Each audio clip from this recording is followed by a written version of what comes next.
Welcome back, everyone, to this week's episode of Booking the Territory, the Unprofessional Wrestling Podcast, where today we are talking NWA Saturday Night on TBS from November the 24th, 1990. The slog through the down days continues, but we are here for you. And before I throw it to Doc and Harper, special shout out to our largest page contributors monthly, Disrespectfully Classy, Marky Blassie, Mike Childry, Joe Ice, good old Justin. And a quick announcement for our Amazon International, listeners are internationally. I believe I finally figured out the international Amazon BTT Associates link.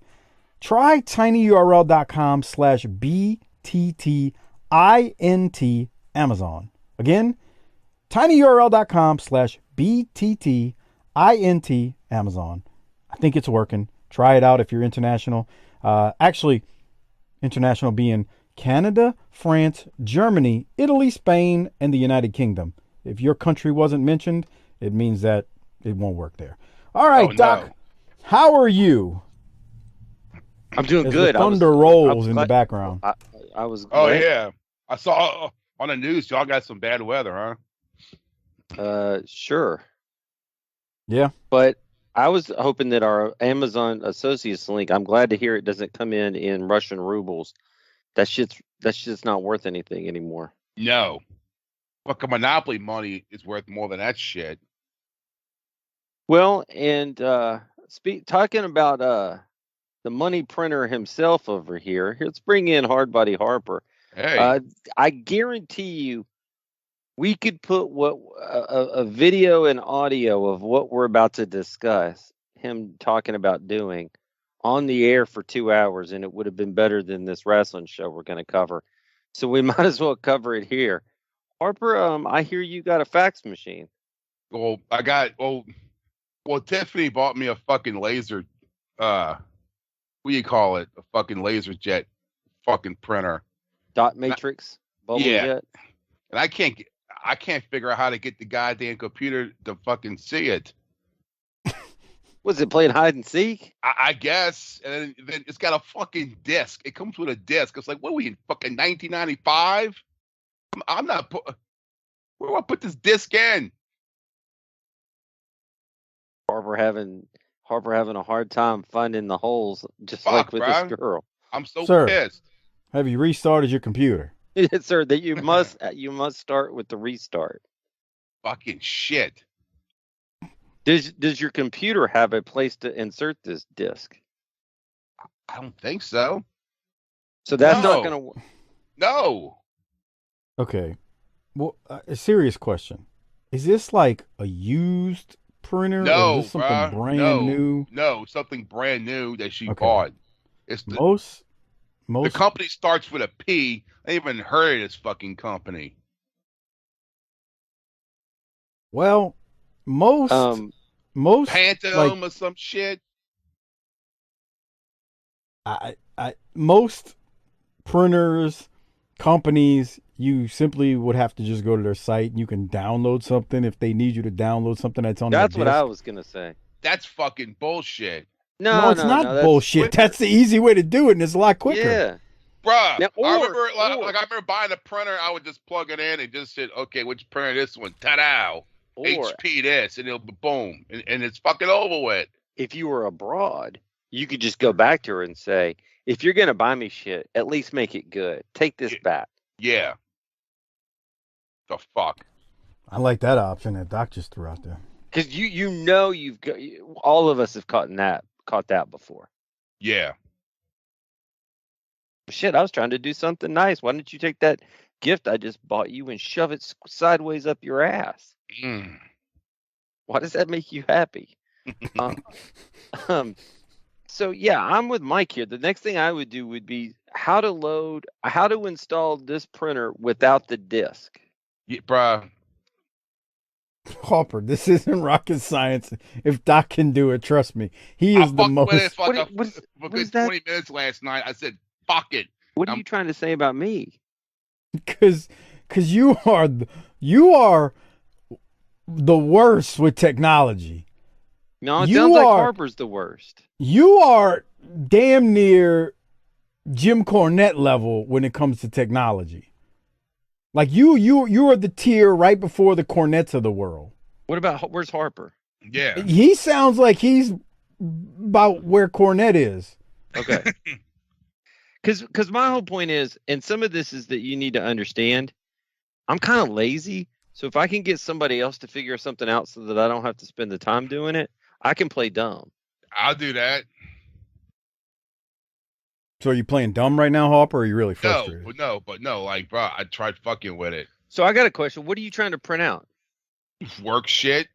Work shit. They give y'all homework now? Yeah. Harper, let me ask a question. Is that thing, excuse me, is that thing Bluetooth, like wireless, or is it, or do you need to plug it in via USB? No, it's fucking Bluetooth, but I just always plug the goddamn printer in. Okay, here's a crazy question. I know that computer's a cheap one. Does it even have Bluetooth? It's gotta have Bluetooth.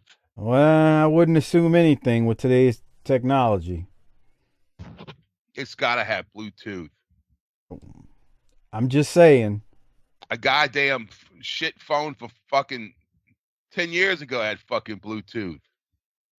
Whoa, that's a shit phone, not a shit computer. They're two different devices. No. The guys telling you not to assume are the guys that could hook up the printer.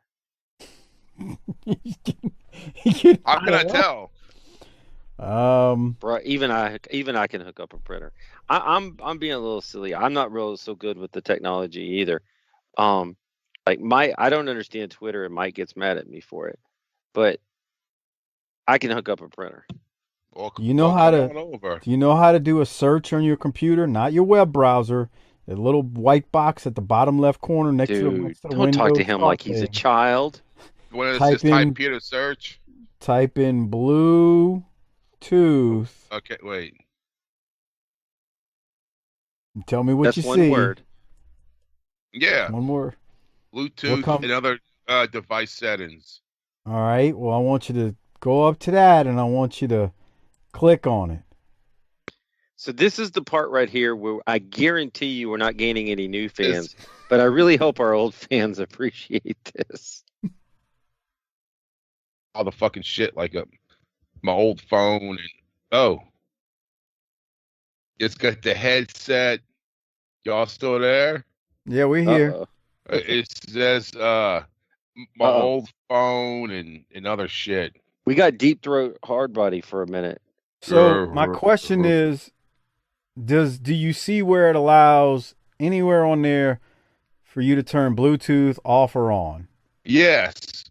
Okay, so it's got Bluetooth, so it can be done wirelessly. It says it's on.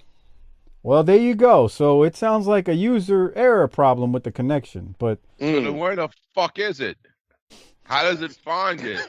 I like Harper getting mad at the IT help. Wait. You know what? Wait. I don't know what the hell's going on now with his computer. Wait. Hey. Okay. Hold on. This is compelling audio. Yeah, but if you've been with us on the ride for the past several years, this has the opportunity for gold because he's either going to get this fixed in a minute or break it. All right. Well, while he's doing that, let me take care of some business. Doc and I recorded our Patreon show for the last Clash, which was Clash 13 this past weekend, and it should be up shortly, another day or two after this show drops. And it was a different show, and I don't want to give away any spoilers, but there were like 11 matches, and they were almost all of them, except for one or two, were under like 4 and 3 minutes. It was really weird. It was a strange show. We actually gave it a decent rating, but you'll have to become a patron to see what we thought of it, why we thought the way we thought about it. But you can get that at tinyurl.com/PatreonBTT. Not only can you get access to that, but the previous 12 clashes we've done, the WCW pay-per-views we've done to date through 1990 are all there. tinyurl.com/PatreonBTT. Now, Harper, as I talk about Patreon, how's that printer Bluetooth connection coming along over there? Wait, I gotta plug this goddamn printer in. Oh, please tell me the printer's been plugged in the whole time. No. if that printer hasn't been plugged in. No, because I had the other one plugged in. The old one. The fuck. So what is this printer going to allow you to do that your previous printer would not? It's because this printer is supposed to shoot them out, like a fucking machine gun. You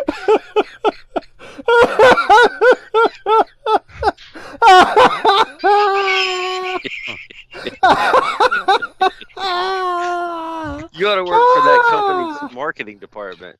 Yeah. Cut promos. This shit shoots about like a fucking machine gun. Yeah. It's supposed to like fucking one after another. Like the one I have is like Now, I don't want to give away your personal business on the air, but I think I know what it is you do for a job, and I don't understand what all you need to print to do that job. I know what he's talking about. I know what he needs it for. Right, because bro, like I sit here for hours printing this shit out, and I just have a bullshit printer. I've been having for like 10 fucking years. She says, you need to get a laser printer. I was like, whatever. And so she bought one. The company's called Pantum. I never even heard of these fucking people. P-A what? Pantum. Pantum. Bro, that's going to be South Korean for pussy. Bruh, I'm like, it's not HP. Hey, man, they got high ratings. International company. Oh, yeah, what the fuck does that mean? Laser printers. Okay. I turned it on. All right. Well, that's a good start. So now what? Well, you got to search for it using your Bluetooth. But maybe he gets if the Bluetooth's on, maybe they'll sync together automatically. That's what I'm saying. Motherfucker. Yes, ladies and gentlemen, this is an old school wrestling podcast with I got a question. Hosts. Fires off like a machine gun. I can tell you, my mind is in the gutter. Did your little printer buyer over there get too deep into the sauce on Sunday? Oh yeah, she's like, we're sitting there. She's like, I think that's what Doc looks like. I was like, who? I was like, I don't think so. I think he's taller, right? I believe I'm the tallest one on the show. He's How the tall are of you? The three of them. I'm a full 6'2". Oh no shit! There you go.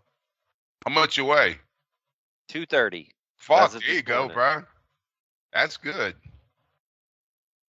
I'm glad you approve. He was down to like 200, and then I was at 200 until Corona hit, and then I thought we were all going to die, so I just started getting fucked up every night and gained 30 pounds. You should start wrestling. I probably should in my late 40s. I'll be the new DDP. Well, if everybody doesn't know, I started getting random pictures from what looked like the neighborhood bar of people that Harper's girl thought I looked like, and then she cut a promo on me. Yeah, she cut a promo. That was classy of her. Oh no, that's pretty fucked up. I was looking for a GIF of a tennis shoe going down a hallway to send back, but I couldn't find one. All right, Harper, how's it going over there now? Right. Where's the Bluetooth? Is there a button or what? for Bluetooth? Yeah.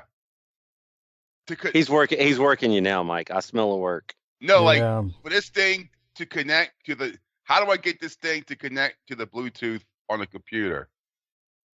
So you probably gotta. If your Bluetooth is on, right? You're gonna have to the right of where. How does it search it? Okay, does it? It says Bluetooth and other devices.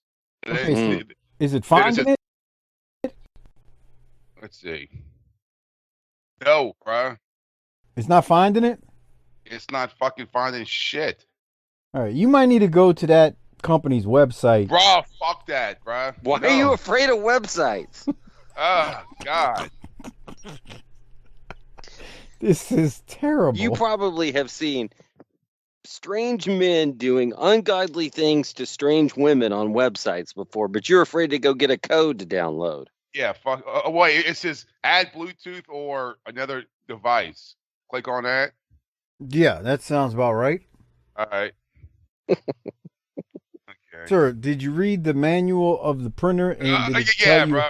I how to- want to tell you what the fuck it says. It says download and install the driver for the official website. That's what you need, drivers and download. I found it on their website. Jesus I got it pulled up. Wait, so the first thing it says he still hasn't done, and he's getting mad. Right. I've got the Phantom website pulled up to where you search for the driver by your product name. Well, how do I do that and I don't disconnect from y'all? Well, maybe you save that for later. What But the I just fuck? texted it to you to try to help this along. I'm fucking scared. Dude, I feel like we found a small bug with like a leg cut off. And we're trying to decide whether or not we should help it or step on it. Harper, you're not gonna be able to do nothing unless you take that first step. Man, You got to take the leap. What is it about websites? You go I to don't know, Pornhub with man. no I hate problem. fucking computers, bro. He's probably I seen hate the this most. shit. He's worse than corny.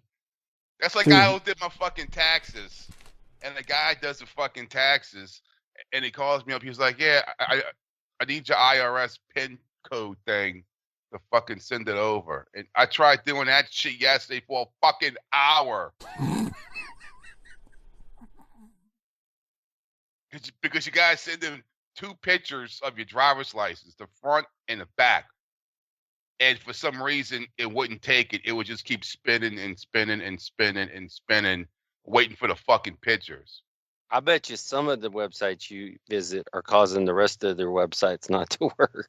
Yeah, but like my computer doesn't go anywhere. I use it for this and work, and that's it. I don't click on Facebook, nothing. I don't download music or movies or fucking porn.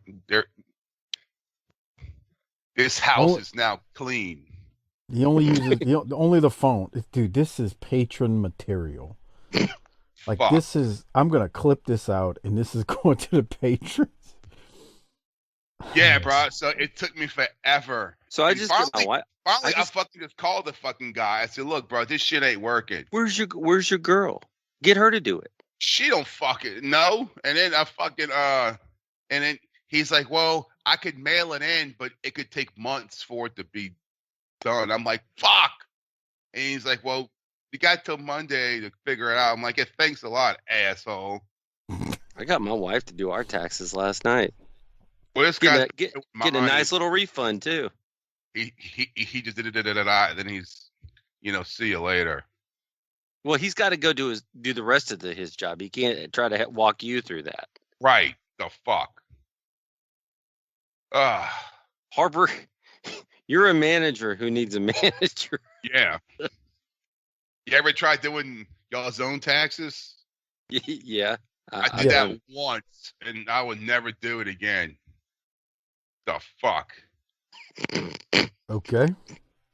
It's horrible. I don't know if it's that hard, but all right. Yeah, it is because I wear so many fucking hats. I had this one and this one and this one and this one. I got the fucking, when I get the SAG checks from fucking Disney, had to put that shit in there. Like, the fuck?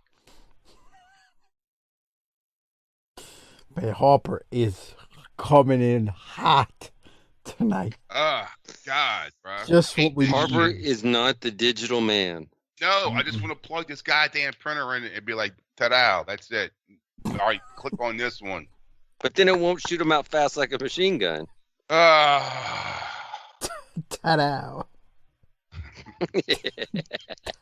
Ta-da. I think we need to get Phantom Printer as a sponsor and have Harper read the ads. Even her, these people. She buys it. I'm like, what the fuck is Pandem? It sounds like one of those shitty sci-fi movies on fucking Tubi. pants. Do you have a preferred printer brand? I don't know, one I fucking heard of. That might fucking help. HP, brother, Epson. Of course, the wrestler wants a brother printer. I gotta print something off, brother. Brother. The fuck. Oh my God. I told you that Harper gets on. Everybody, Harper gets on before we record and starts. Y'all know how to hook up a printer, and Mike and I are scrambling like two wrestlers trying to get to the Mark who crawled in the ring to say, "Hold on, hit the red light. Let's record and get this on air." I'm just sitting here looking at it. It's on. It says energy saving. Try to print something. Huh? It's not gonna work. You know what? It's still not connected. Hold on, bro. You got to download. Oh, Harper has an idea. You got to download the driver, man. Can I do it from my phone, or do I got to do it from this particular computer that I'm going to use to print? That's why he's afraid of the websites. You got to do it from the computer, Harper. The fuck? Maybe you can do it from your phone. I don't know. This is bullshit. Oh boy. Fucking. Where's the fucking plug at? Well, I had no idea that this was going to take 30 minutes. Yeah, this is fucking bullshit, and it's still like, and it still don't fucking work. Y'all are fucking useless. Y'all are the fucking college assholes, and Doc's a fucking doctor. Let me tell you something. She saw my phone. Doctors aren't spending their time or add value by hooking up their own fucking printers. She goes, because under my phone you're under Doc, and she's like, you spell it Doc like D-O-C-K, like a boat dock. I was like, yeah, it's like you spell doctor right. Doc, D-O-C-K. That's how you spell it, right? I spell it D-O-C, but I don't think it really matters. Oh wait, let's see. I'm not here to grade your spelling. Like a boat dock. Like a boat dock. D-O-C-K, baby. Okay, well, Harper shouldn't have figured that out. My broad comes to me earlier today. It tells me, we need a new toilet seat in the bathroom. Why'd you break the one we had? What's wrong with the toilet seat? It came completely off. I said, so the bolts broke? Huh? I said, the bolts broke? I don't fucking know. Come look at it. Whoa, was she really cussing like that? Hour or two later, I'll run in there, go look at the seat, and the seat's off. Somehow the bolts broke off. They're plastic, cheap shit. Yeah. Anyway, I'm like, it needs two. Y'all breaking up. Doc, are you breaking up? No, I'm good, man. Okay, so it's Harper. I said it needs two plastic bolts. Those big screws. I'll go grab two when I get off, like right up the street. I could barely hear y'all. For $3.50, it's fixed. Anyway. All right, Harper, can you hear us Mike? now? It's on his end. I can hear you, Mike, Doc. can you hear me? Yeah. See? Yeah, I can hear you. Can you hear me? Yeah, I can hear you, Doc. Oh, okay. So you got your toilet, you got your potty fixed. I think Harper's issue with his printer is messing with the show. He downloaded a virus. Mm-hmm. I'm still there? Yes. No. All right. Yeah, I tried searching for the printer. I think that's what fucked it up. Yeah, don't do that. Okay. Yeah. Harper, hang up. We'll call you back. I'm all right. Oh, you can hear us now? Yeah. All right. You gave up on the printer for the time being? Yeah. All right. We're going to try to troubleshoot it when we're done. Let's get through this wrestling show real quick. 30 minutes of... And we've come no further. Yeah. Like the fucking... Like the Russian army in the fucking Ukraine. Come on. Harper's kind of got a point, man. We got a lot of college degrees between us, and we can't help the man out. Doc, yeah, come on. Is this like a shoot job IT call? Well, we're only 30 minutes in, so no. So what are you saying? It usually goes about 60? It just depends. Mm-hmm. I've had lingering IT issues with software that have gone on for weeks. Months. Yeah. Really? Yes. Fuck. Oh my God, you can't imagine. I think Harper's having problems. No, I just unplugged the printer. Uh-oh. All that's right. what it was. Yeah, All I'm right. fucking leaving this thing. Fuck off. Boy, this is gonna be. He's gonna be real salty for the review. If he says PC load letter, it's a wrap. Bro, Hey, did you watch Office Space for the first time the other day, Mike? No, I've seen it a million times. Okay. Seen what? He posted on Office Space. the Twitter about Office Space, and you know how he is about movies. I thought maybe he had never seen it. Dude, that movie is the greatest real satire comedy of all time. If you've worked in a cube world.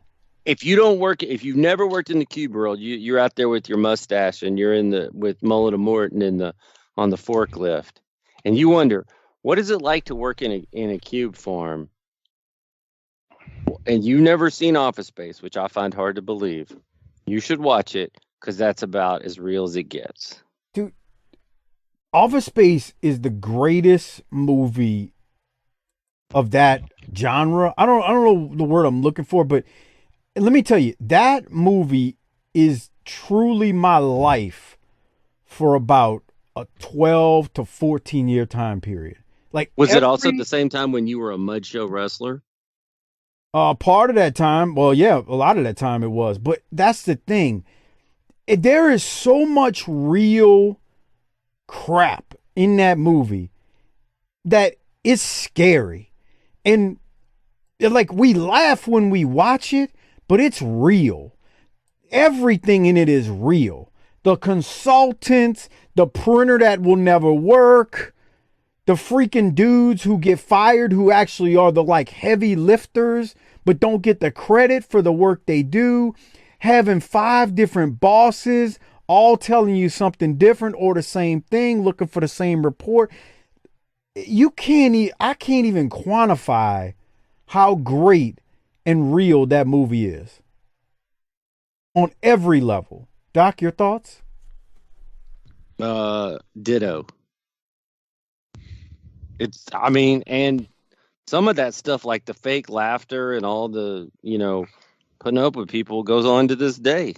Oh, God. You got a case of the Mondays. Right. Bruh. Somebody's ready to say that every day. All right. But that movie is, no, Doc, I've seen it way too many times. It's so bad now that I laugh and I cry at the same time watching it. And some of the things I can't even cry because I'm like, this is so real, it's not even funny. Like, I just look at it with that disgust. Shit's like a documentary, man. Yes. And it's funny, but it's also the world. And that's what's scary. I didn't get my printer fixed so I could print out our application to buy an indoor football league. Oh, my God. Hey, save that for the end. Let's get started. We're at the Cobb County Civic Center. They show a series of clips from last week's show. This is November 24th, 1990. The first match is the Z-Man versus Wild Bill Irwin, who is back. We saw him last week. I still can't believe a true legend like Wild Bill comes into the territory. Well, he's been here for a while. And he's got to do the job and pin me, pay me to the Z-Man. I can't even with this. Irwin how much thinks he was getting paid? I mean, enough to keep wrestling. Wonder how much he got paid for being a goon. You think he got 6 figures? I bet it's more likely he got 6 figures here. You think so? That's what I'm trying to wonder. Like I wonder if this was the highest paid year of Bill Irwin's career. Oh, right. That's what I'm trying to figure out. Like, if because he's a name, but he doesn't win. So is he still, $100 grand a year guy? 80 Probably grand a not, year guy? but I bet he's making more than 30 grand. Yeah. I think he's right. Yeah. It is just 1991, so that's like This is 60. 1990. So that would be like 60 grand now, huh? Dude, he's probably making a good 60 grand, 70 grand right here, which is good money during this time period for sure. Oh yeah. I think he had better years. I mean, I just think of the world-class years and how good the crowds were and how great business they were doing. That doesn't mean that Fritz was sharing that. Right. I'm not saying he was making top dollars. What I'm saying is the odds say when you look at the crowds and what was going on back then, and they were. I'm just saying that when you get in the pay line and the Booker's kids there's 3 of them and they're all in the line ahead of you. There may not be a lot of left for you when you get up to the head of the line. I feel you. I'm just saying. I mean, the Super Ds were over. Wild Bill was over. I think he had some decent years in world class that were better than this. But I get that, and I'm 100% with you. But couldn't you see Fritz downplaying that and going, it's really just because of Kerry? Well, I mean, sure. Okay. There you go. No one does that anymore. Nope. Hey, just so you know here, Wild Bill is 36. He looks good, though, he doesn't. Well, here's the other thing.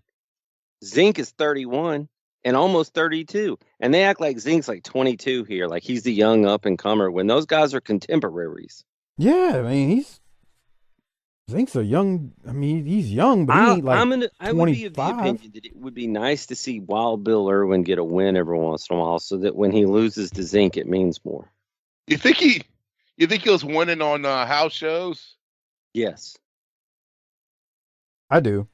Yeah. I'd have to look it up. But I mean, I know he was again,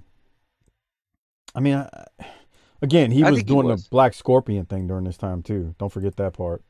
Yeah. So, but I can't do this with Tom Zink. I think Zink ought to have a gimmick with Zink where the people he's wrestling get as bored and drowsy with it as we do watching it, and then they kind of pass out and he wins. He bores them into submission. All right, here we go. Was Wild Bill getting wins on house shows? So as Wild Bill Irwin, I'm looking right now.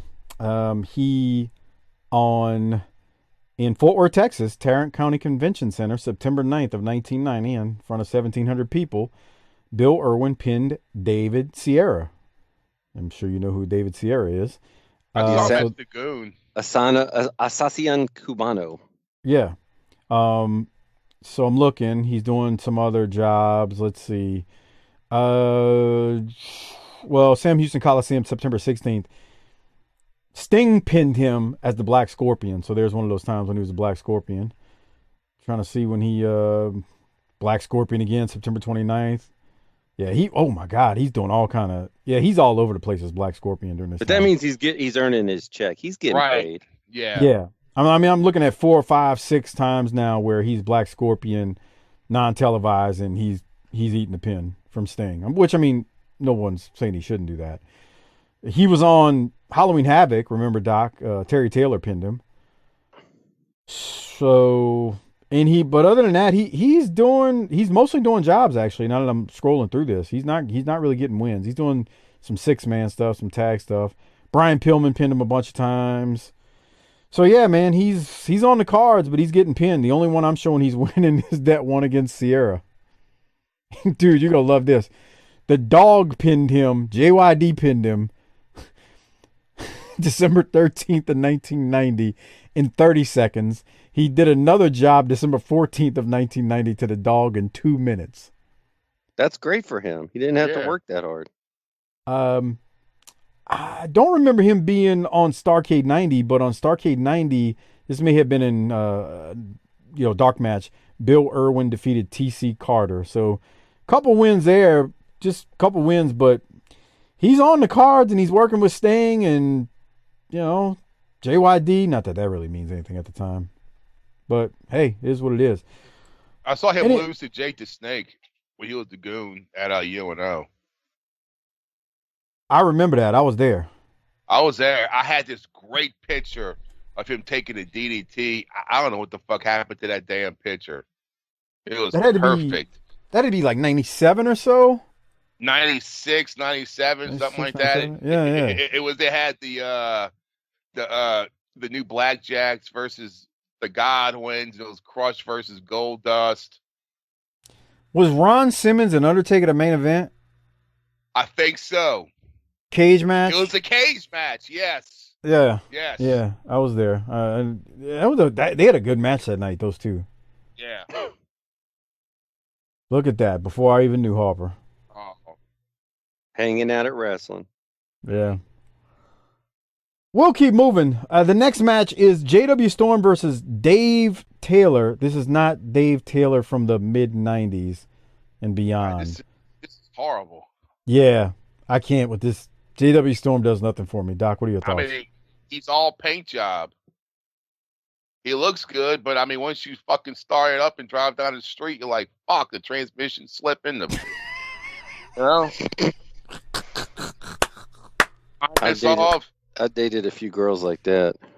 God, we've all been there, bro. Looked pretty good, and then their mouth opened or whatever. What the fuck was that? Crappy finish. Oh God. Yeah. Yeah. Did you have anything from JW Storm and Dave Taylor, Doc? Because that was just no. No. Yeah. Next match: Terry Taylor takes on Rip Rogers. Rogers does not let Taylor make it to the ring. Rip attacks Taylor on the outside as Taylor is slapping hands with the fans on the way to the ring. And these two have a pretty good little match. I mean, it's Rip Rogers, and I don't know. He just knows what he's doing. No other way to say it. Doc, what did you have from these two? Man, I like that. Rip came out and got him, man. Jumped him. 11:57 should be a disqualification, by the way. All right, let's go to it and see what it is. I'm just saying. I like to be fair. All right, so we're at 11:51. Taylor is hitting Rip. Oh, chokes him with Rip's coat. Right in front of the ref. Yeah, but he broke the hole. He broke the hole, right? I guess. Bro, Rip is a bumping machine. He is. He's all over the place. Give me 14:20. I forget what he did, but it says Rip was good here. All right, let me see if I can go to it. Oh, it jumped on me. All right, let's see. Here, let me go back a little bit just in case. So it looks like we got a DDT or a suplex. Suplex. Is it after the suplex? Yeah. Man, no, Rip's good because he's like jaw jacking with the crowd. He's selling. He gives you the impression he's going to win this thing. He does. Right. This move. I'm gonna get you. Oh no, I'm not. That was awesome. He was like, I'm not gonna go over on the sunset flip. Now I'm gonna punch. Oh shit! Here I go. That dude's a pro's pro, and he just made fucking Terry Taylor look like a $1 trillion. So much so that the wrong guy won. How about that? I can dig that. Yeah. I mean, and I'm not down on Terry Taylor. I like him. I think he's a pretty good wrestler and good look and all that kind of stuff. But the airplane spin popped me too in this match. Do you have that queued up? I saw him lose to Barry Horowitz at a house show, and he got booed. I don't have the airplane spin. Do you have a timestamp on the doc? Here it is. Oh, I thought that was it. No. Dude, he does the airplane spin. Like, I think Rip does the airplane spin to Terry Taylor, but it made him so dizzy he couldn't capitalize on it. And that's phenomenal. I wonder why Corny didn't use Rip more as an over to here it comes. Here we go. Yeah. He's got him in the airplane spin. And then here you're like, comes. Man, Rip's gonna do this thing, but then he's like, oh shit, oh shit, yeah, he can't get his bearings. I'm still dizzy. Oh shit, he's still. Watch this drop though. Watch this. I was like, whoa, that's a hell of a bump, man. Off the top rope, missing the elbow. And then here comes a pin. In a second. I don't know why Corny didn't use him more. I wonder if it was like a travel problem. Might have been because isn't he from up in Indiana? Yeah, like, I guess he'd have had to be there. He'd have to be, basically live there to make all the shots. What were you saying, Harper? You saw Barry Horowitz and Rip? And the Red Rooster at a UNO at a house show, and fucking Barry Horowitz won, and they booed the Red Rooster. I was like, wait a minute, he's supposed to win. He fucking lost to Barry Horowitz. I will never forget. We weren't dirt sheet readers and stuff. I never forget watching WWF and seeing him on TV as the Red Rooster. I was like, what? As a kid, I'm like, what did I just watch? Yeah, why? I used to think that about fucking every guy. I was like, the first time I saw Paul Bearer, I was like, that's Percy Pringle, dog, from fucking World Class. Now, me too. With that, yeah. But all of the talents that went there, like even Ted DiBiase, when he was $1 Million Man, I was like, Ted DiBiase, what? Yeah, the Big Boss Man. I was like, that's Big Bubba. Yeah. Yeah, but was anything, I'm sure we can think of some, not what I'm saying it, but Red Rooster was one of those ones where I was like, what the piss is this? Yeah. Because he's like doing the rooster cock with his neck, and I'm like, what, bro? This is dumb. And then the promo, bro. He should have got he should have done ads for the fucking Kellogg's cornflakes as the fucking rooster. For real. Or fucking or a chicken place like fucking KFC or Popeyes. That seems a little wrong. Dude, he had a fast. Moving right along, we go to the wrestling wrap-up. We get some Sting, Black Scorpion replays. Solely throws to the replays of what's been going on with the Scorpion, toying with Sting during his recent matches. Then Gordon throws to a replay from the Clash with Sting and Paulie screaming at the top of his lungs and the Scorpion doing the black magic. This makes no fucking sense, dude. Who the fuck are these dudes? You know what? The free people are going to get a bonus here. We want you to see what happened at the Clash, Harper, with Sting and the Black Scorpion. Just watch this bullshit. To get to Sting. But let's go back to the Clash of Champions 13 held in Jacksonville, Florida, in a situation where Paul E. dangerously held an interview between Sting and the Black Scorpion. Okay. A very bizarre incident occurred. It's worth looking at again. You're throwing him in the cage. Yes, the cage. Watch now, Steve. Watch what. Now hold it, you promised him. Let him go ahead and do it. Watch very closely, Steve. I'll show you powers you never knew I possess.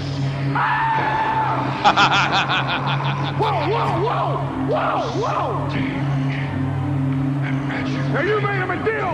You made him a deal! What is he? What is this? Hey, I'm not gonna stand for this. I'm gonna jump down there in a second. I don't care about the rules, Polly. You made him a deal! Yeah, I don't care. Hey, get back here! Catch me if you can. Yeah, get back here! With Stargate, you have a chance. What in the world? Where did he go? The situation between the Black Scorpion. I'm not. Doc and I aren't going to comment. We talked about this just a few days ago. This was the last one. 13. I gotta look this shit up on fucking Peacock. Holy fuck! So he turns some broad into a fucking leopard. It was a dude, actually. For what?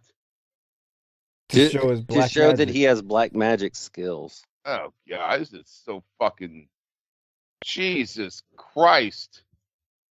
We did discuss your hatred of this during the show. Who's the person hollering? That was Paul E. Oh. He wouldn't shut the fuck up about it either. Oh boy. God Damn. Me and Doc's exact comments were, God, will he stop yelling? Look at Gordon's face right there. He looks so disappointed. Well, God. like I said, it was bad. For now, we're still building towards Black Scorpion and Sting at Starrcade. We got some promos here before we go to the next segment with Sting and the Black Scorpion. Both Sting and the Black Scorpion are not without words. Both men have much to say about what's going to happen in the future. We're going to be listening now to an interview with the World Championship Wrestling Heavyweight Champion Sting, and then from the challenge from the Black Scorpion. Bear in mind, this match, which will take place December 16th on exclusive pay-per-view, will pit the World Heavyweight Championship against the mask of the Black Scorpion, all in a steel cage. Let's listen to these interviews. It's amusing to watch you, Sting. To see your face contorted, I know that your mind has to be terribly confused. But is it really so surprising to think that I would have a referee do my bidding? Oh, not to get rid of you, just to harass you. I will get rid of you at Starrcade on December 16th in St. Louis. Oh my God, you know what this is called? This is called uncontrollable enthusiasm, because Starrcade in St. Louis, baby, I get to find out who the Black Scorpion is, or he walks out the new champ. I think I'm going to find out what's under that hood. Woo! Oh, boy. Wow. Jesus Christ. Everything about this is just so bad. Who thought this was good? Like who was like, yeah, man, that's a good idea. We should do this. Well, if you go back to your Office Space thing, it doesn't take an army of people. It takes the boss to buy in, and everybody else is going to lie to him and say it's great. Yeah, Doc nailed it. So it's either Herd or Herd and Ole, and everybody else is like, man, let's just shut the fuck up and get this shit over with so we can go home. Right? Yeah, that's true. They're like, fuck it. I got nothing. I'm exhausted with Black Scorpion. 404. Imagine paying to call these assholes. Well, here's the wrestling That would have hotline. been long distance for calling a 404 fucking area code. Well, I got a feeling. Just keep watching, Harper. I think on Wednesday you would not have had a problem dialing long distance. Because What's they up, actually girl? say on Wednesday you can talk to Missy Hyatt. Damn right. I'm calling that bitch. Oh wait, today's Tuesday. Whoa. Whoa, You're calling whoa. who? That lady. I'm calling that beautiful lady tomorrow. 1-900-909. Imagine if you could have called her when you were 12 years old Oh my God. and had her on the line for just 30 seconds. 30 seconds. That's all I need, babe. Harper. You didn't have enough boxes of Kleenex in the house to clean up the spillage that was going to occur. Harper. Could you do it in 30 seconds? Oh yeah, back then. Oh yeah. Oh, fuck, dude. 30 seconds. No Fuck, problem, I was doing it huh? nonstop back then. So, I Say mean- that again? I was doing it nonstop back then. Fuck, you remember how it was? The slightest little thing could just set it off. You'd be watching the fucking news and be like, oh, that newscaster's hot. Boing. Come on, put it down, man. I mean, what is this, bro? Act your age, man. I mean, Jesus Christ, bro. I mean, just look at you, bro. Look at you. You're a mess. I mean, they say Ric Flair's a mess. Oh, look, bro, Doc and the mic, bro. I ain't been listening. So, I mean, I'm not trying to say y'all said Ric Flair's a mess, but, I mean, if you think Ric Flair's a mess, just look at Harper. I mean, look at him. Look how stupid he looks. All right, I remember one time me and Luke had a conversation of like, what's the most dumbest shit that you ever jerked off to when you were a fucking kid? You know, I used to just like, the stupidest thing I ever jerked off to was, remember There was an Atari game called fucking California Games, and it had it for Nintendo and everything else. And you would do the surfing and the skateboard, and on a box, it's this chick in a fucking bikini. And I jerked off to the box of California Games to this chick in a fucking bikini when I was like 13. That's Wow. wholesome. I'm trying to look it up right.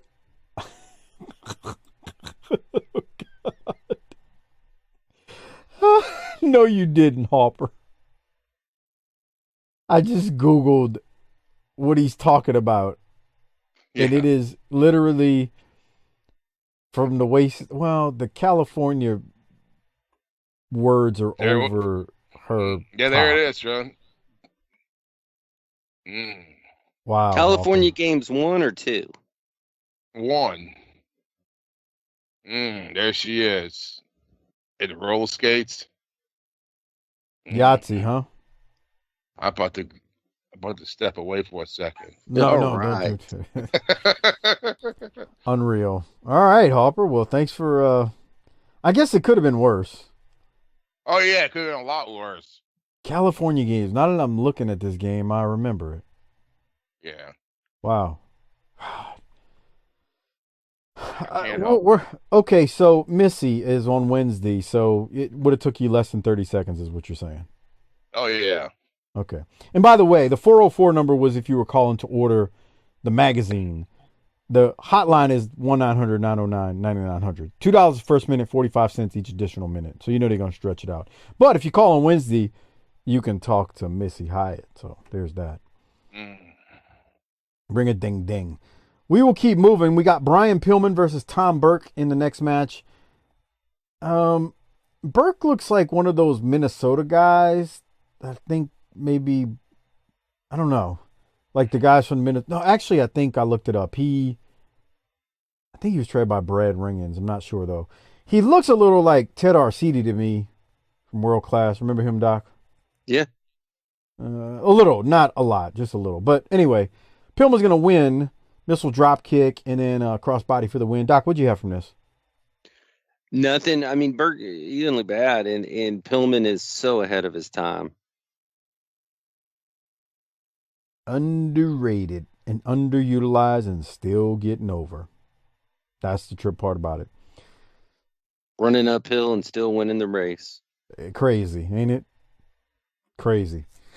All right, so then after that, Jim Ross and Bob Cottle throw it to a replay of Mike Rotunda announcing he's legally changed his name. Hey, Oh, hold on. God.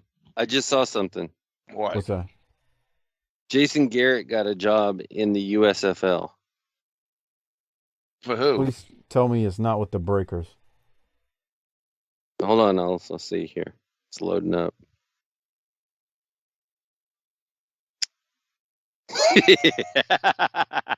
With the Breakers. He's going to be a television analyst for NBC Sports. Oh. Oh, Jesus. Spare us the details on that one. Be just my luck he'll have the Breakers game this weekend. Well, Oh, you care? Wait, you care about this? Oh yeah, Mike's all into yeah. that shit. Well, but Harper is too. Don't let him fool you. He's been texting me Man, about Mike will like a minor league football product on you. Hey, I was I watching like the football. NWA Football League.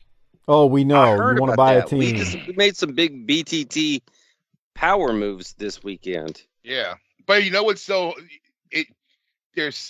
I guess they just have no budget, and I noticed there's no sideline reporters, and it was the halftime show, and they're talking to the coach from the booth, and he has just like there's no microphone. It's like something you would buy at the fucking Apple store.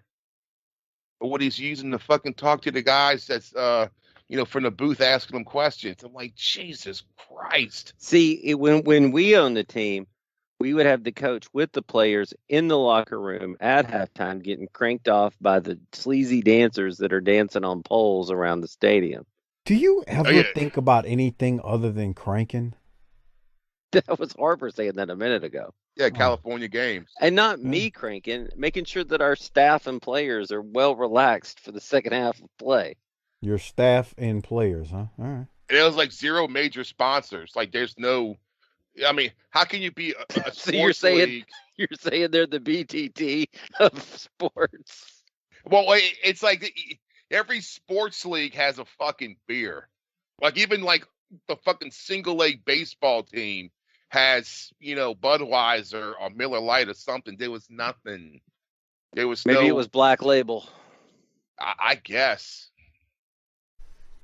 I think you two are nuts wanting to invest in that league. We invest in it. We were going to buy a couple of teams. Yeah. We're going to start our own fucking division. I want to be able to play your team, Mike, and say, this weekend, our team's going to kick your team's ass. Yeah. We do. Is that it 7 anyway. on 7 or 11 on 11? No, it's. They only had like 3 linemen. It's probably like arena. Indoor football. It is. It's just. It's the same thing. It don't work, bruh. Yeah, I mean. It was. They keep trying, bruh. It had a following at one point, and then I realized quickly, because I followed it. I watched back in the 90s, the New Orleans had the night. Yeah. And then New Orleans got the voodoo. And I was into it for a minute. And when you can run off like a hardcore football fan like me, because it's like, there's literally never any defense. Like, if you think there's no defense in the NFL, there was zero defense. Arena got to the point where it was arena pointless. Football, because I was watching it, if you touch the fucking, if the defensive back touches the receiver, just touches him, it's a flag. You cannot touch him once he gets past the fucking, like the first 5 yards. It's the physically the NBA All-Star game of sports. That's football. True. Yeah. It's worse, bro. And I used to have people tell me, oh, well, in Canada, they let you come in motion. Yeah, but you got 3 downs instead of 4. Like, they let you, proceed to the line before the snap. You can be moving forward. Yeah. Okay, so I don't want to talk about your rules. We're going to go in and buy a team. No, we're not doing shit, okay? Let me put myself up. Fine, you don't need to be. I'm pretty sure I can do this without your capital. Harper can buy the team. Yeah. We're buying the Frisco Jets. I'm pretty sure that Harper's going to be my head coach next year. That's right. Wow. Now, you may have to do a few other jobs, but you're also going to be coaching on Sundays. That's cool. The entire playbook is 999 every play. Hey, Doc, I don't want to proceed us along, but we really got to get to an important segment in this show with Michael Wallstreet. This is phenomenal. Yeah. Let's go now. I may have to clip some of this out because the music starts playing from the YouTube version. So anyway, let's go to this now. It's a video package of Michael Wallstreet, how it all came to be, Alexander York, all that good stuff. Here it is. Impressive victory for Michael Wallstreet at the Clash of Champions. But the video that we're about to show you, I think, will answer a lot of questions on what has happened in Mike Rotunda. Jim, this I really want to see, and I think the fans do also. Let's take a look at the video. How many times do I have to tell you people? Can't you get it? The meeting is almost over. Please be very quiet when you go in. We have a job to do here, and if you can't do the job, I'll find somebody that will. Now, is there any other questions? Yes, sir. We still have $2 million in the bank in Zurich. What do you want us to do about that? What do you think I want you to do with it? Do the right thing. Let it roll over. Is there anything else? Yeah, Mr. Wallstreet. Mr. Finkel called from New York. Mr. Finkel. He wants us to give some money to a children's charity there. Listen, people. I am not interested in giving my money to some snotty-nosed brats. And let me inform you about something else around here. If you like the salaries, your overpaid salaries, I might add, that you're earning around here, you better start doing a better job. Now, this meeting's over. Get out of here. Mr. Wallstreet, I have Mr. Harvey on your private line. You'll have to wait a minute. Yeah, Harvey. Good, good. I like that. This is what you do, Harvey. Buy at 48 1/4. When it hits 60, dump it in their laps. And listen, Harvey, no mistakes. One mistake and you'll be out bending pretzels on 48th Street. Do you understand me? Very good. Miss York, Yes. please take notes. Recently, I have inherited a large sum of money. With this money, I have built a financial empire with the motto, greed is good. As you can see, Mike Rotunda was a great wrestler, a great champion. But now, you're looking at the new Michael Wallstreet. With the help and assistance of Ms. York, I am telling you people, I will become the next world heavyweight champion. That is our goal. Ms. York? And this is our most ambitious project, right, Miss York? Absolutely. With the money we've invested in technology and information, we have at our disposal a program for each and every WCW wrestler that will enable Mr. Wallstreet to achieve victory every time he steps into the ring. For instance, give me an opponent's name. Let's say Lex Luger. Be just a minute.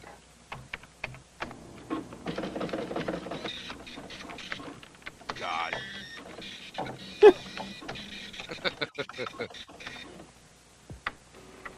Jesus, look at that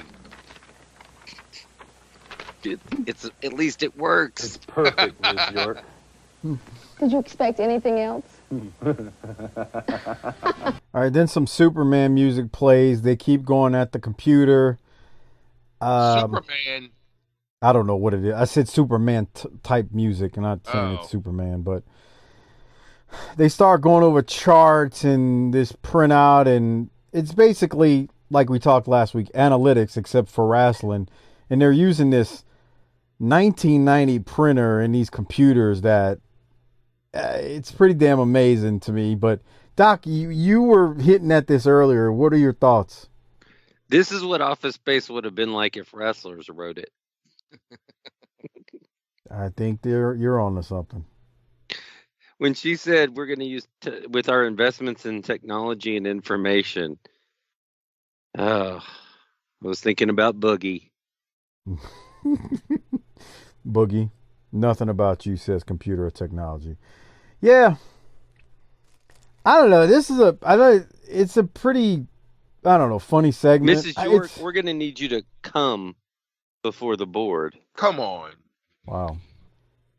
Oh, real quick, York does say as they're fading off to go to the next match, with your ability in the ring, I see no way we can lose. And Wallstreet says in the most corniest way, you can take that to the bank.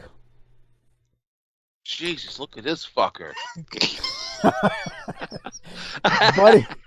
Buddy Landell is about to wrestle some guy named Jeff Tankersley. I need to get it when he looks like a fan, like some dude from the crowd. He looks like a fan. He looks like the dude with a gun rack on his pickup at a high school. I thought it might be Colby Carino for a second. What the shit? Yeah, God. And his shirt with the Freddy Cougar slashes in it. Fucking Randy Van Halen's in the ring with Boudreaux. It's like, what are the odds that Buddy knows this kid in real life? Oh yeah, he does. He probably drove him there. Drive me. I'm a little buzzed up here, so if you'll drive me to the show, I'll kick your ass in the ring. You'll be on TV. Y'all be on TV. The kid said, "Yes, sir. I'll do it." Buddy's laying it in too, man. Oh yeah, yeah. He's beating the shit out this kid. Jim Ross says that Buddy lost on the morning show, NWA Power Hour. He actually wrestled Flair. They actually show a short clip of their match a little later in the show. So Buddy's going to get a win here, but he lost earlier. And he's going to win with the corkscrew elbow to this Tankersley kid who's actually selling his ass off for Buddy. Not that, again, he just doesn't look like he belongs in a ring, but whatever. Doc, any other thoughts on Buddy versus Tankersley as Buddy flexes in the ring? He is such a clown. He's just trying to make sure that nobody gets hurt when he flexes. I guess. Look at him. He just need him in the head. God dang. He's just tearing into this kid. Okay, so go ahead. There's a Nikita Koloff podcast this year with Jeff Tankersley. Oh no, with this guy? Really? Nikita Koloff is a podcast? Listen as he explains his road of life from being a business owner to his walk with Jesus Christ. Oh my God! Wait. Yeah. Are we talking about Nikita or Tankersley? Nikita. No. Hold on. Doc. It's Nikita's podcast, and That's a guy what I'm named Jeff asking. Tankersley's on there. Right. So that description you gave is Nikita describing Tankersley being a business owner to a walk with Christ. Okay, so hold on a second. Oh God. I think that's what Doc's saying. I don't think Doc is saying Nikita. I mean, Nikita is very religious, but Did Nikita find Jesus? Yes. yeah, all wrestlers find Jesus after they done doing all they wrong. I mean, come on. Everybody's hoping they get that Yeah, 30 seconds. The 30 seconds that you would use to jerk off to Missy, the rest of us are looking for. Lord, please forgive me on my way into the pearly gates right before you die. I'm not trying to be funny, and I'm not trying to be mean. As someone who believes in God, I'm really trying to be just honest here.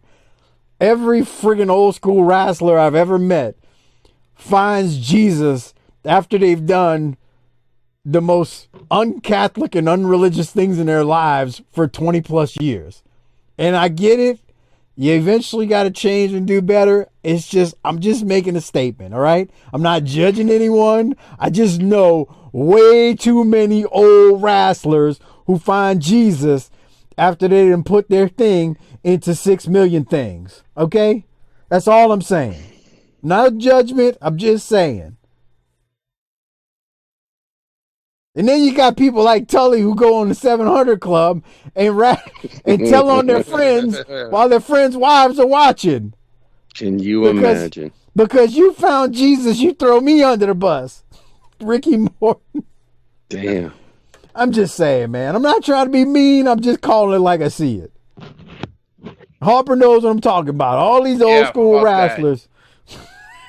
I ain't saying F that. I believe in God. It's just I don't want to hear about him from you. I don't want to be preached to. There you go, Harper. I wish selling T-shirts was a viable business, because there is one. All right.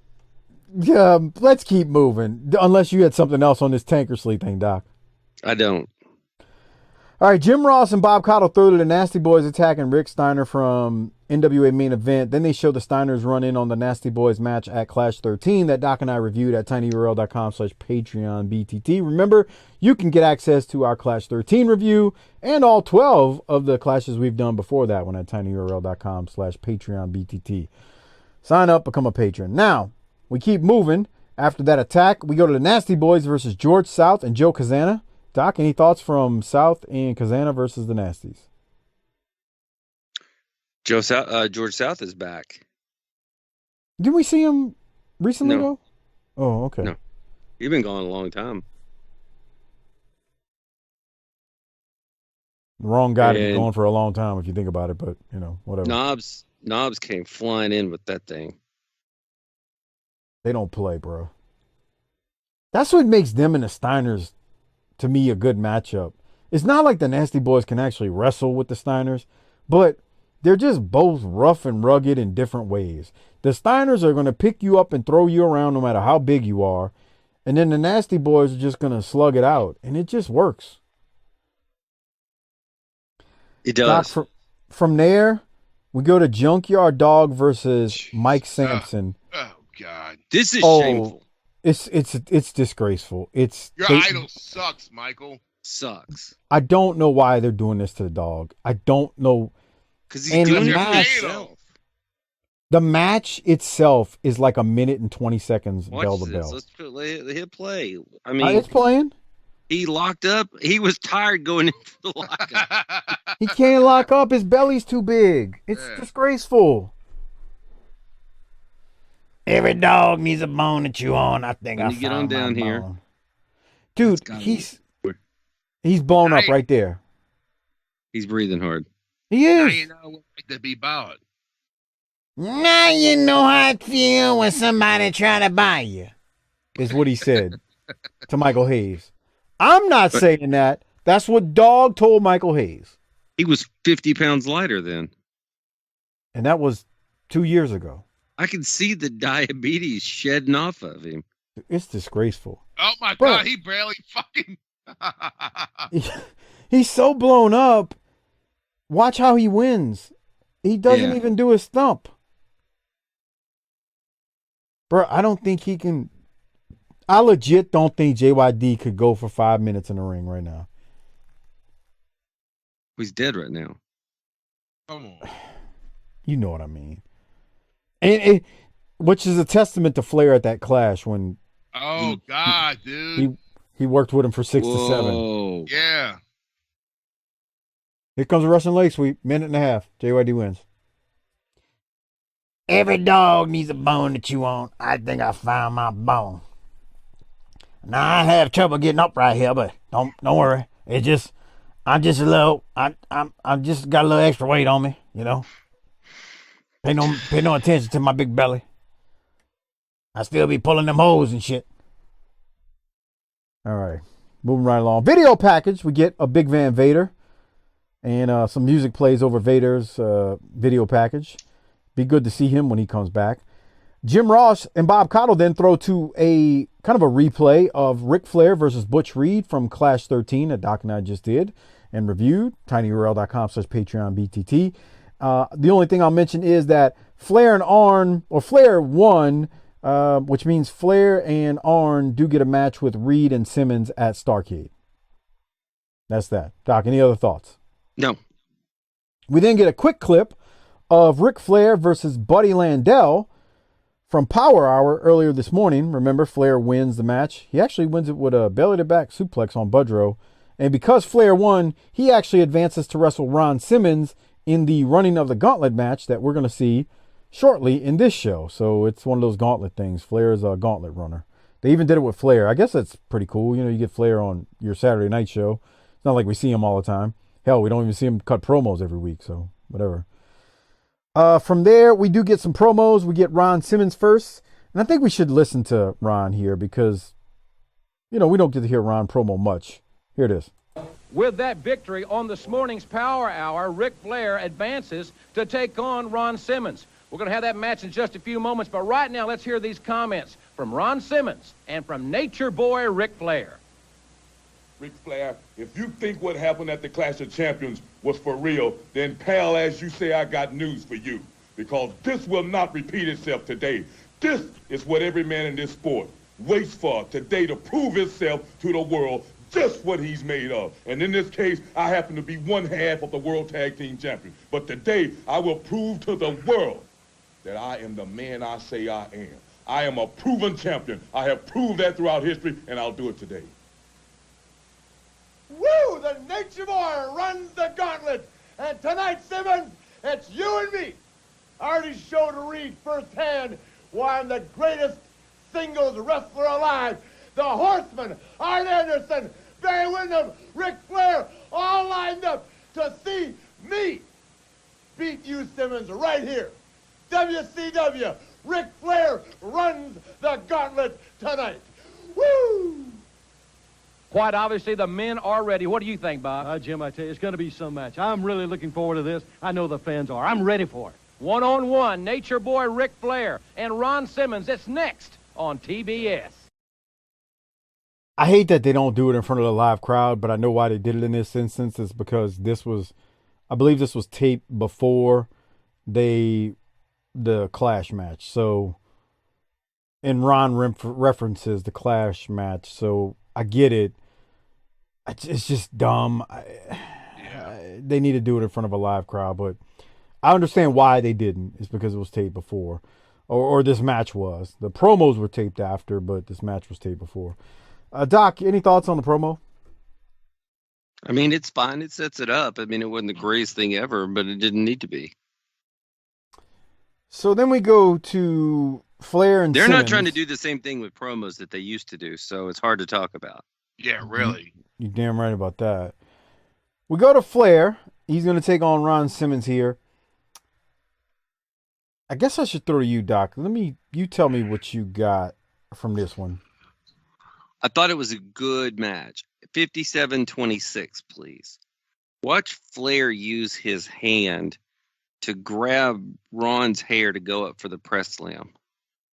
Yeah, right there. You can see it. He's on his hair. He sure was. They didn't give him enough time. I wanted this to go longer.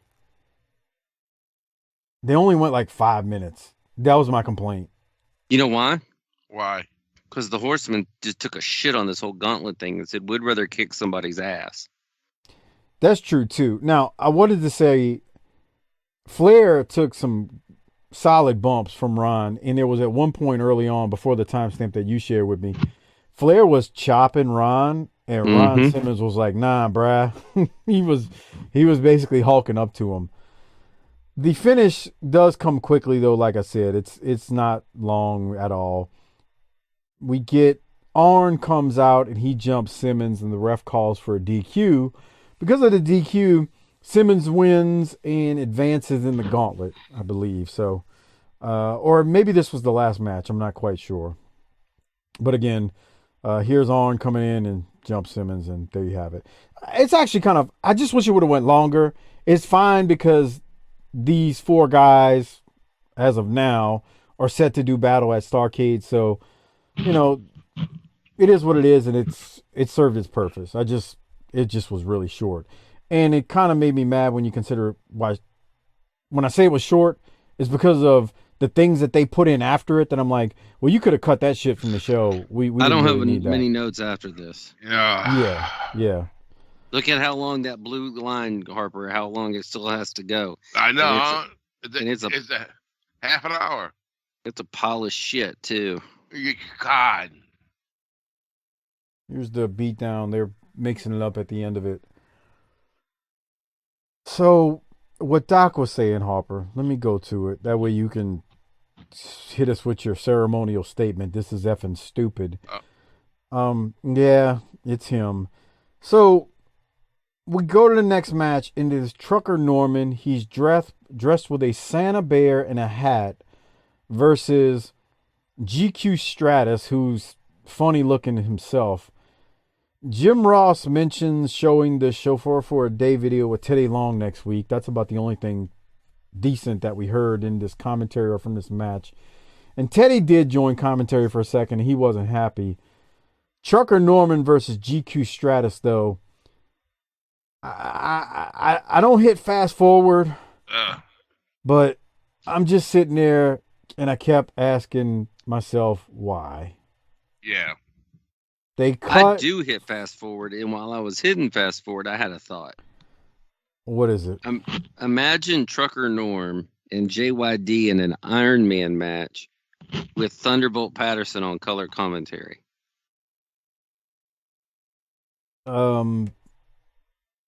I don't advocate Von Erich thinging yourself, but that's nice. That's a tough one, Doc.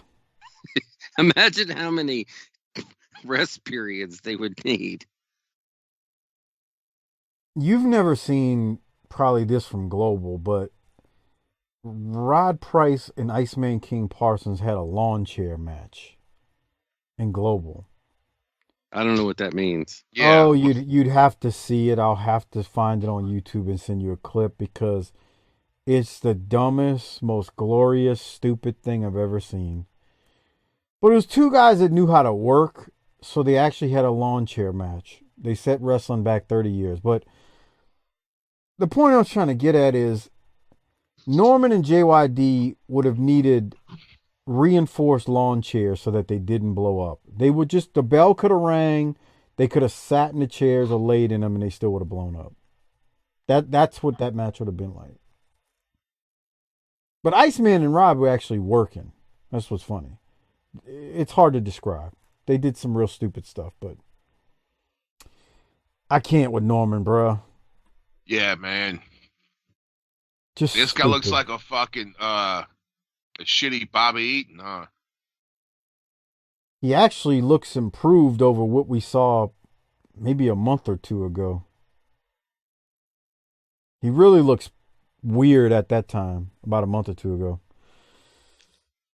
Oh. Anyway, Norman. Doc, are you ready for the next segment?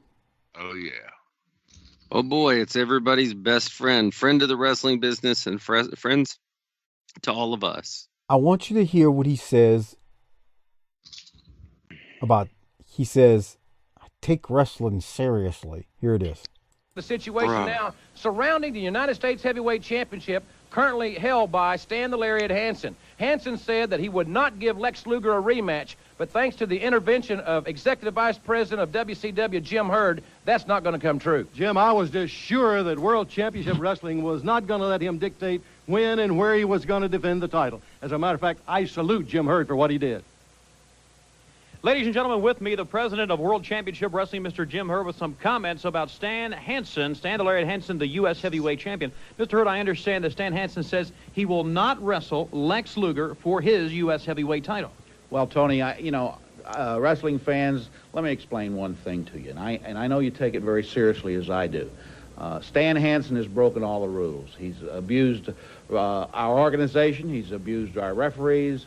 And we're not going to tolerate it anymore. What do you mean you ain't going to tolerate it? I do what I say I'm going to do. I'm not going to defend this belt. I don't care what you say, Mr. Hurt. Wait a minute. One thing you forgot, Mr. Hansen. We're holding your purse, and you don't have it yet. Hey, I'm not going to defend that belt against Lex. I'm telling you that Lex Luger and you will meet for the U.S. Heavyweight Championship on December the 16th. No, you ain't going to. Or you are going to be minus a lot of dollars. Hey, you can't. Hansen and Luger will meet at Starrcade exclusively on pay-per-view Sunday night, December the 16th, in a lariat match. Now, Lex Luger's got a lot of problems on his mind. What happened this past Tuesday night would concern me. Jim, you're right. There's a lot of big men around, and a lot of them are having a lot of say-so. Two of them, the Motor City Madman and the Big Cat, they figure very prominently in this. They certainly do. They made their... Doc, this asshole said he takes wrestling serious.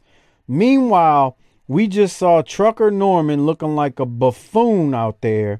No. And we've had to deal with the Juicer weekly. It's worse. But you take wrestling serious. He slipped up and tried to make fun of his fans for taking this shit seriously and then realized he needed to cover that up. Explain what you mean by that. I know you guys take this seriously. Why Like wouldn't they? That's a good point. That's a very astute observation. I mean, we haven't broken kayfabe. Why wouldn't we take this shit seriously in 1990? Bruh, how much money would you pay? Harper, I'm going to ask you this question. What's that? How much money would you pay to see Stan Hansen just lay out Jim Herd? I want to see him just go back and just and spit the tobacco right in his face. I can't decide if I want to buy 2 indoor football teams or pay for that. This is. He said he takes wrestling serious. But he only said that because he realized that he was like putting his fans on blast for doing it. Yeah, I hear you. That's true.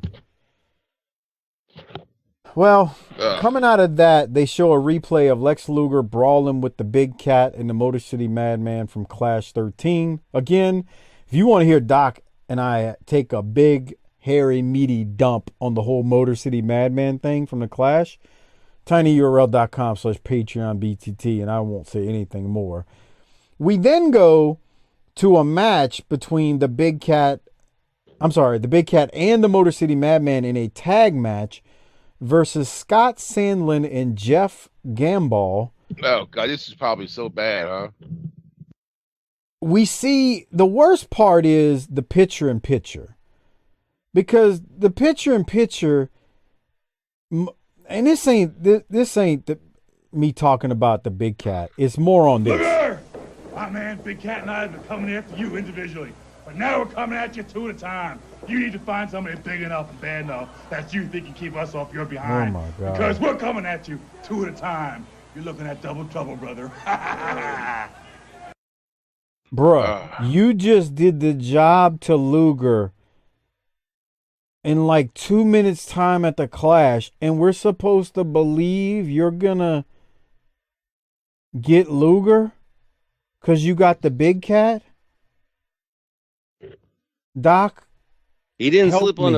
a banana peel. He got the squash. He got squashed. And it wasn't Hey, let me tell you something. I'm not down on the big cat, but he never needs to be the best guy in the ring. Oh. I got no problem with him right now. It ain't got nothing to do with him. He looks believable. I'm not saying he's a great promo, but man, they stuck him with a cartoon character named the Motor City Madman. Why are you blaming it on the white guy? Exactly. Oh my God. Of course you make it a race issue. You're the one making it a race issue. All right. Since you want to go there, that match ends. The Cat and Madman win when Madman pounds one of the guys' heads into the turnbuckle continuously since Doc wants to go there. We then get a promo from Lex Luger. And Lex, in a quick promo, says, I have a surprise next week. And he tells us he's going to have a new partner. Stay tuned for that. See who the hell that is. Boy, that'll shock some people who've never seen it. See who the hell that is. I can tell you're losing it. It's gonna shock. I think. Have you watched The Head yet, Doc? I have not. You're Okay. lucky that I got this watched. Yeah, it'll shock you. Is it Shockmaster? No, not shock you in that way. It'll shock you. I'm just saying it'll be kind of unexpected if you've never seen it before. I've never seen it before. I told you we're deep into my dark period. Well, it's something to look forward to, but it is something you're like, wait, what? So then we get a match between Sid Vicious and Mark Freeman. Sid powerbombs Freeman and gets the win, I'd say, rather quickly. It's quick. Bob Caudle and Jim Ross throw to a then video package of the Skyscrapers. Yes, the Skyscrapers. JR mentions that Sid and Spivey are reforming the Skyscrapers, but it's not entirely true. I guess they reformed them for the one night, but that was it. Because I don't think Sid and Spivey do anything after that one night together in WCW. That is. So why are we doing video packages? Well, maybe there was a plan to do more, but it's just going to be for Starrcade, I believe. I haven't seen it in a while, but I'm pretty sure that's the only time they wrestle together. Boy, they go back, man. They had Teddy. They had Teddy. Oh, man. I almost forgot about that. They had Teddy as their manager. Whatever. From there, we go to the next match, which is Rick and Scott Steiner, who wrestle Man Mountain Bailey and a man named Doug Stahl. Doc, before you say anything bad about an old friend of mine here, if you remember, I did a tribute to a fella by the name of Big Richard Bailey a few months back when he passed away. That right there is Big Richard Bailey.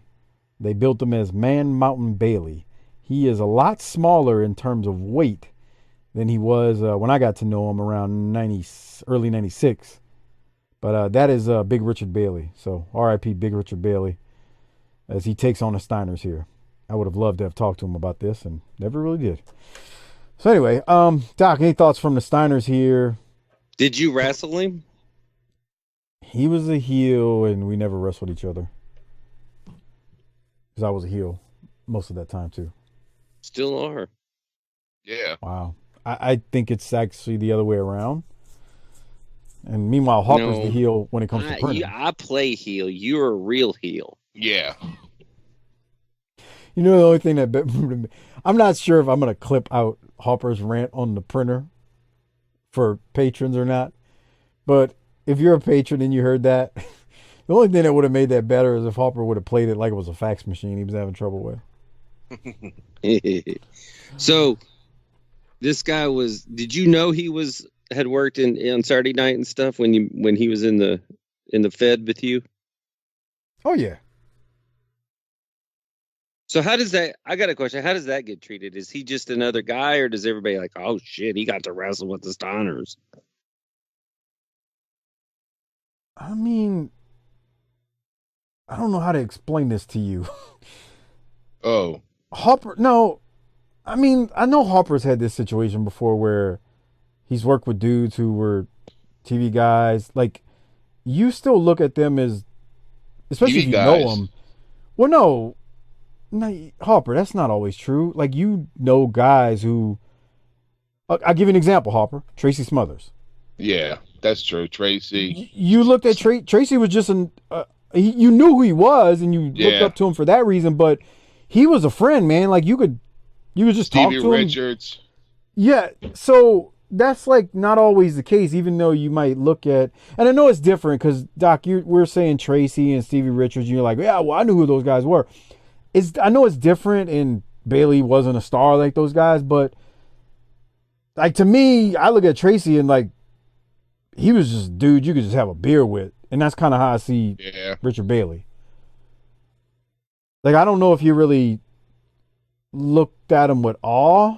I didn't say awe, just like, oh, he's been there, you know.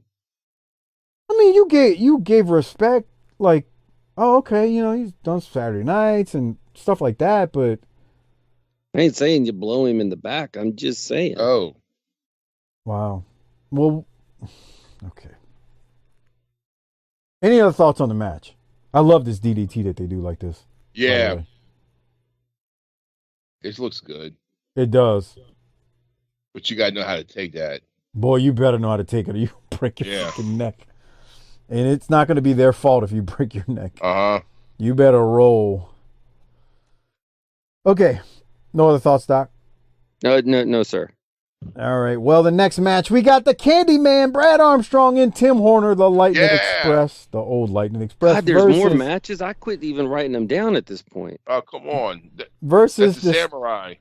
The Samurai, that's right. The State God, Patrol. I was watching Smoky Mountain, and Tiffany was sitting there, and the mummy was about to come out. I was like, watch this. Just watch. And a mummy came out. She's like, why is there a fucking mummy in the ring? Why is this happening? I was like, because the guy wanted a mummy. She's like, it must suck to have been that guy. You know my favorite moment of that, Harper? Was actually Dutch and Bob Caudle on commentary. And I think when the mummy got hit, like dust went flying everywhere. Yeah, the fucking baby powder. And Bob Caudle says something like, "Oh, this guy's been locked up or in a tomb for 2,500 years, Dutch. They're gonna need a vacuum or something in there. Like the dust is flying." And Bob Caudle, who's a straight guy from Mid-Atlantic, is talking about the mummy needing a vacuum from the dust. So stupid. That is one of those things, though, where a non-wrestling fan's watching is like, why do you watch this dumb shit? And then when you see his shoes, you can see he's wearing like fucking Reeboks that have been painted white. Oh my God. Bobby Blaze was like, oh man, Rob was the dude under the mummy mask. He was a cool dude, man. That sucks.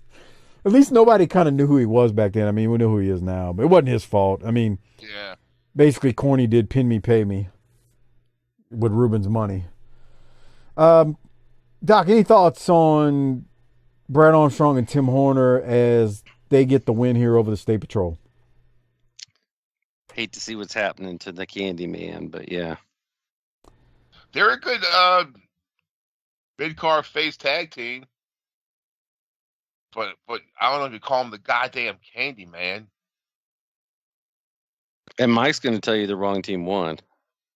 No, right team won here. Yeah. But State Patrol should have got more credit, more due. That's all I'm saying. Yeah. And they win. So here's one of the reasons why I got so mad at that Norman nonsense earlier, Harper.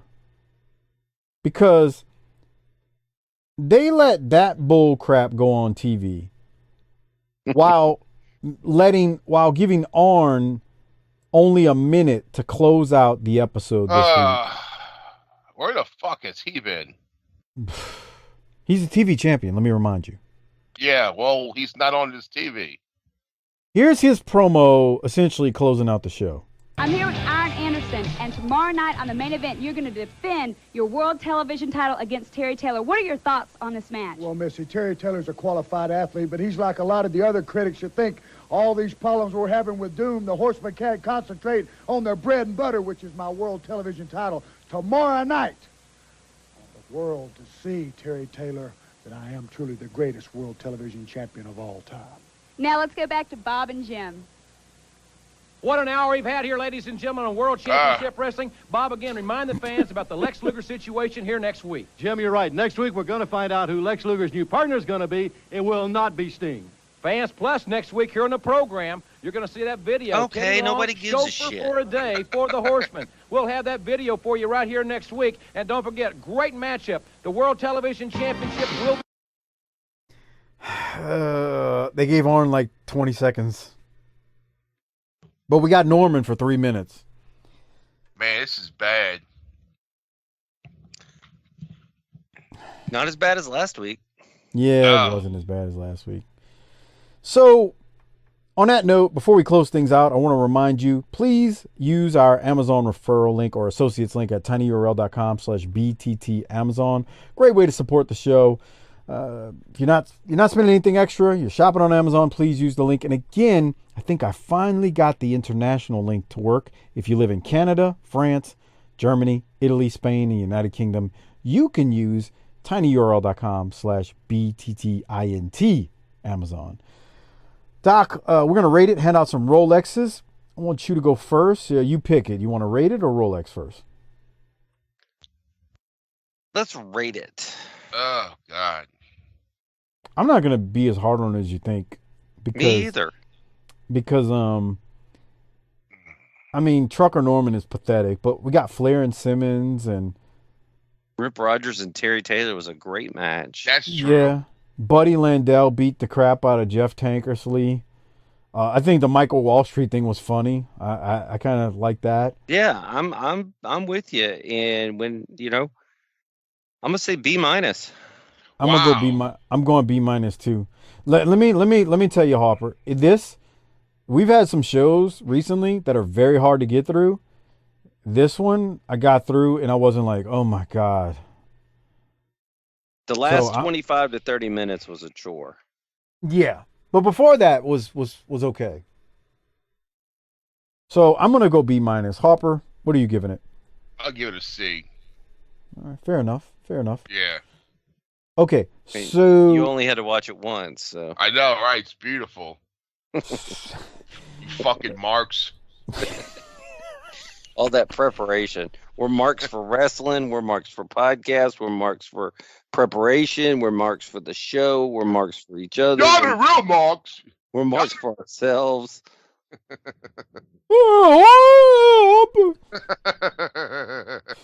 All right. Are you friendly with Darren again, Harper? No. Oh, so this is done. I guess. I want the little fella to come back on the show, to be honest with you. No, you don't. I do. Me, no, Luke, Harper, and him. I do. I know he's listening. We love you, D-man. We love you. Oh, Harper, you get it on with that asshole mic and shit. Let me tell you something, bro. You really fucked up, Harper. You just an ugly dude, bro. That's why you can't pull no. That's why you can't pull no tang, bro. Darren said that day, I done pull more tang. All right. Rolex, Doc. Who you giving yours to? And I'm giving mine to Rip Rogers. Yeah. I thought about giving mine to Wallstreet for that segment, but I think I'm going to give it to Rip too. He was great. He was. All right. So before we get out of here, one last thing. We don't have to do this long form at all. It's been a couple of weeks now since that news broke about Tammy. Oh, God. So I asked a couple of our resident legal experts, and since I don't want to get we've got a few of them. Since I don't want to get any of them in trouble, we've got a This is handful all of allegedly in the right. you know. Yeah. All allegedly. She Hoes allegedly. let's see this. In this country, hoes are innocent until proven guilty. Okay. A hoe is a garden tool, so women, ladies, are innocent. People are innocent until proven guilty. But allegedly, Doc, she killed someone while possibly driving under the influence. Does that sound about right? Allegedly. Yeah, possibly. I mean, they didn't say yet, right? Right. That's what I heard. So I asked again, since I don't want any of our legal experts getting in any type of trouble, I asked a few of them, and I got a response that stated, I said, hey, assuming that she is guilty, or if, I didn't say assuming, if she is guilty of what she allegedly has done, what would your thoughts be? And I was told, and I'm trying to sum up a few people's thoughts here, so bear with me, because I've got no law degree, but I got more than what Harper has. Come on. Anyway, it will all hinge, according to our legal experts, it all hinges on what she's actually charged with, which is a big point here. But the legal experts say that it seems reasonable to assume Tammy will be charged with vehicular manslaughter at a minimum, which could possibly result in a sentence of 15 years incarceration. Oh, God. With 15 years probation upon release and upwards of possibly $10,000 fine. Now, $10,000. Given her prior, can I write a check and just go hit somebody with my car? Right. Well, wait. We're talking. Let me continue, because again, this is. I don't want to do the jail, so I'll give you 15. It continues. Given her prior history of DUIs, and there's 7. Right. I could see, our law experts state that they could see that increasing her sentence if sentencing guidelines are applicable in the state of Florida.